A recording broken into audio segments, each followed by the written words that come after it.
Hey people, how's it going? Welcome to another video. Welcome to, I guess, what's this? This is a bit of a thread response. I saw this title come up by a couple of YouTubers and I thought, do you know what? That would be a fun one to do. Just a real quick one. 10 albums with great album titles. 10 fantastic album titles. Nothing fancy, nothing special, nothing crazy. Just straight up 10 albums with awesome titles, regardless of what they are. And I thought, do you know what? That sounds fun and quick and easy to do. So I thought, let's just jump on this one and share my 2 cents of some of the albums that I have awesome title names. I looked at my shelf and I was like, oh yeah, got quite a bit of a range. I've got power metal, obviously. When you have power metal, you're bound to get really, really awesome album names. We got some black metal in there and some other stuff as well. So they're in no particular order. It's not a ranking. It's just 10 awesome albums. So the first one that we'll do is actually, I think, the newest album that I bought. I wanted to buy this when I first saw that it was getting re-released onto vinyl, and I was like, oh, awesome, but it was going to come from Europe. And to me, that's just, so far away, and it was so expensive. And then it got sold out, and then it got available again. So yeah, I bought it from Europe, and the album I'm talking about is what is it? Music inspired by the life and times of Scrooge. This album is fully orchestral. It's not metal at all. However, it's made by Thomas Holopainen. Is that how you say his name? Yep. Who is the key player and founding member of the symphonic band Nightwish back in 2014. He took a little time out to make a side project of a soundtrack album to his favorite childhood story, which is The Life and Times of Scrooge McDuck. Like I say, it's a soundtrack album essentially, and I remember when I first heard it back then in 2014, I was just getting into Nightwish, I was just getting into symphonic metal, and when I found out that he had a side project full of orchestral stuff, I was like, that's awesome. So I grabbed this, I got the CD off Discogs and jammed it for ages. This album was it's just awesome fun. So when I saw it was coming out on an LP again, I was like, yeah, I have to get it. It's a beautiful story. I haven't read the Scrooge story, but going off the songs and the way that he's written them out, they're honestly just beautiful pieces of music. If you've got the time for orchestral music, then I highly recommend you take the time to check this one out. If you haven't, this is a 2 LP. I think it's green, like transparent green or something. But yeah, it's pretty fun, and like I say, it's fully orchestral apart from the single, which is A Lifetime of Adventure. That's like the most songy song of the album, but it's honestly beautiful. Glasgow 1877 is an awesome first opening track. I think that's great. Cold Heart of the Klondike and The Last Sled, they're more songy than the rest. Into the West, Jewel and Cloudscapes, To Be Rich, they're all much more mood driven and orchestrally driven. So yeah, that's album 1, The Life and Times of Scrooge. I think that's just a fun, awesome name, and you definitely know immediately what you're getting with an album like that. So yeah, Life and Times, Scrooge McDuck. Getting into some black metal now with Immortal's debut album, Diabolical Full Moon Mysticism. This is actually one of the more recent LPs too. I say recent, like 6 months recent. I went on a mission to rank all of Immortal's LPs just as my son was being born, so I didn't actually finish it, so I must go back in time and do it. But at that point, I hadn't heard Immortal's debut before. And then I saw it became available here in New Zealand, and I was like, yo, let's grab it without having to buy from Europe. That's always a plus. Cold, brutal, true Norwegian second wave black metal. It's awesome. If you're familiar with Immortal, you'll know that they're not like the most satanic band to come out of the true Norwegian black metal scene. However, this album is probably their most satanic one before they started going on the whole fantasy Iceland story. Do you know what I mean? Call of the Winter Moon is awesome. Unholy Forces of Evil, that's quite a proper satanic song. It's pretty dark and pretty amazing. Cold Winds of Funeral Dusk, Blacker Than Darkness, A Perfect Vision of the Rising Northland. That's a cool title in itself. If that was the title track as well, that would have been great.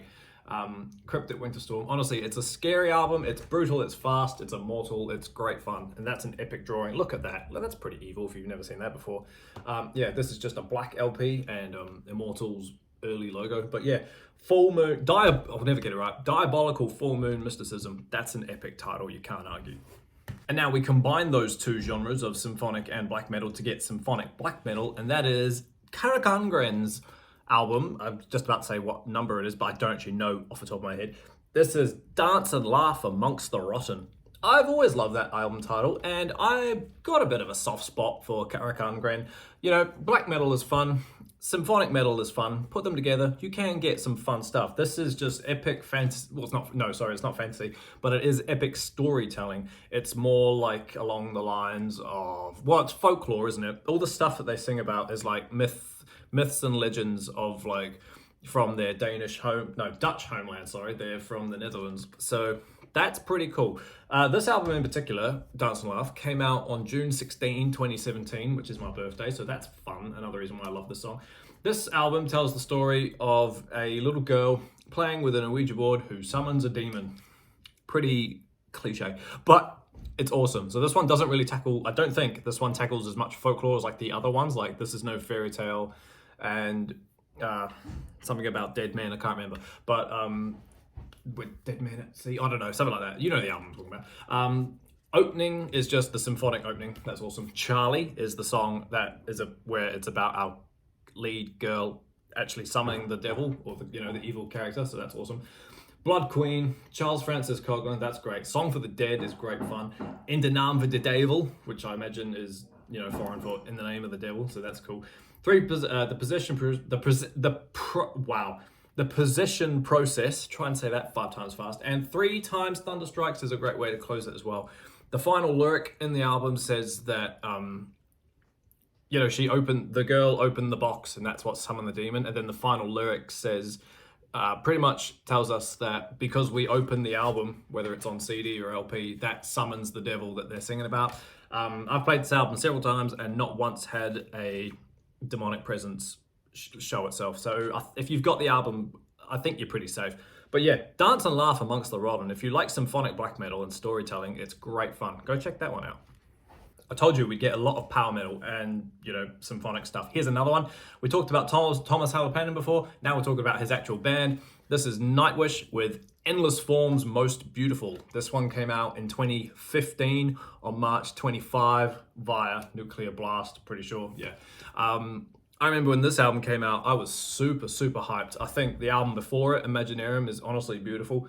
And this album just took it up a whole nother level. With the addition of Floor Jansen on vocals, just really took Nightwish to a whole nother level. I love Annette Olsen, don't get me wrong. She's on the Imaginarium album. That's the album I found the band on. And, to me, that was perfect. So I've got all the time for Annette. However, Floor does, exceed the expectations when it comes to what a vocalist should be doing. On this album in particular, she sings like she does, she has that beautiful voice anyway, but then she does the high stuff like what Tarja used to do, the first singer, and then she growls as well, which is weird. Not like an arch enemy Ginger type vibe, but like the song on here in particular, Yours Is an Empty Hope, that one with her and Marco singing, she does the growls and Marco sings the chorus. It's such a clever thing, that she does. It's just awesome. But yeah, aside from, there is a title track on here, Endless Forms Was Beautiful, but that's actually not my favorite song. It's actually not one of my favorites of Nightwish at all. It's all right, but like it's nowhere near what else is good on here. Like even the first song, what the fuck is going on outside? Shadow Before the Beautiful, that's awesome. Weak Fantasy and Elaine. Side A is great. Yours Is an Empty Hope, I just said. Our Decades in the Sun, which is Floor being a ballad, and she's really showing how calm and beautiful her voice can be. My Walden, which is pretty much I Want My Tears Back 2.0. It's real folky and pipe driven, that song. Aditi Maru is great. Alpenglow, The Eyes of Charlotte Gula, the instrumental, I could live without that. But then you get the greatest show on earth, the big 24-minute song. It's honestly amazing. If you haven't heard that, I highly recommend you go check that out. But yeah, really, really cool album title as it talks about the evolution of human life and whatnot and how we all came to be here. And so yeah, there are endless forms most beautiful of what we've grown to be, I suppose. So yeah, that's a great symphonic album if you're into that kind of thing. If you haven't listened to this one, that's Nightwishes with Endless Forms Most Beautiful. Another power metal album with an incredibly long name, Glory Hammer. Number 3, Legends from the Beyond the Galactic Terror Vortex. Massive power metal fan, massive Glory Hammer fan. I'm a massive Rhapsody fan too, but these guys are like a poor man's Rhapsody. I've always said it. Glory Hammer is still great. They're 4 albums in now, and the story is getting a little bit hard to follow, but it's still catchy enough. This album has Thomas Winkler on vocals, who's no longer part of the band, but still, it's pretty damn awesome. At the time, this was easily their best album, and I think it still is, but Gloryhammer 4 is really creeping up the list because it's just growing on me over time. That one's awesome. It's been out for nearly a year now. But yeah, this is part 3 of their epic story that they're telling. Angus MacPhife is now traveling into another dimension to defeat Zygothrax in another realm. You know, like the whole world is sort of flipped in on itself, you know, where Zygothrax is actually the leader and he's actually doing what he wants to do. And now Angus has come back through the portal to fuck shit up, pretty much.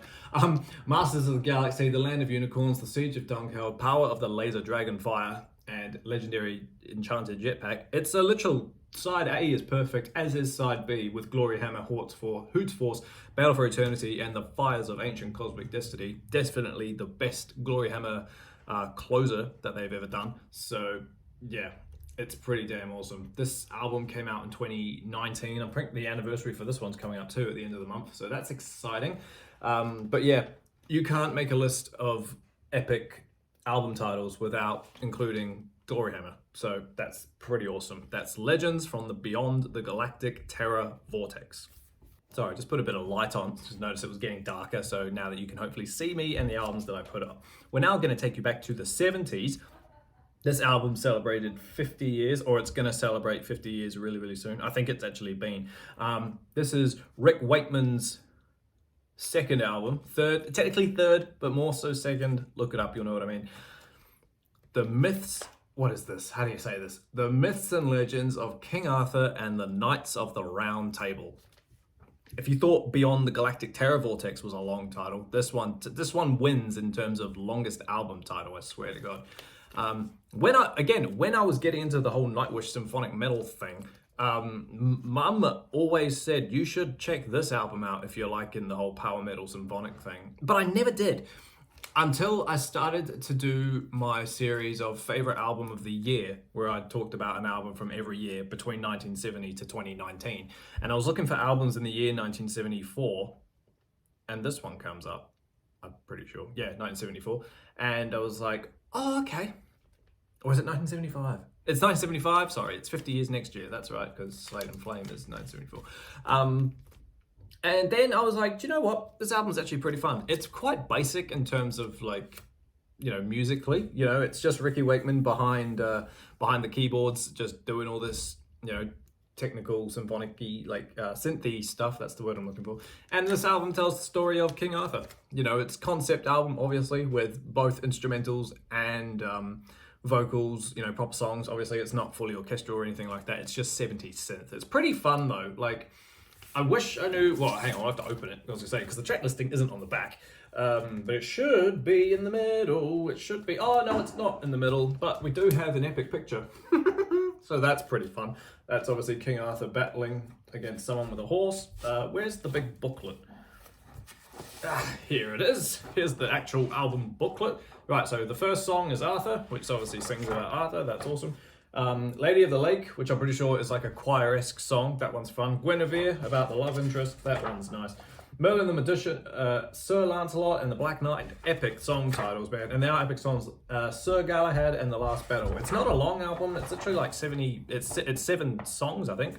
But, yeah, it's very cut down. And then later on, like later in life, like, I don't know, however many years later, maybe 30 years later, Rick Wakeman redid the album because he had all this music and all these songs for this album. But back then, you know, bro, I can only put 40 minutes on an LP.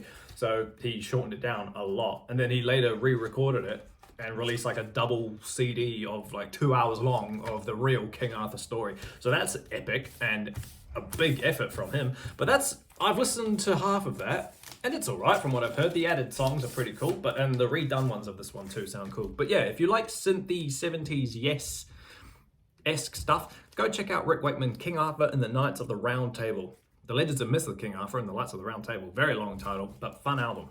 And then our last one isn't exactly really a metal album, but that's alright. I've showed a symphonic and a synthy album, so we're not really sticking to metal.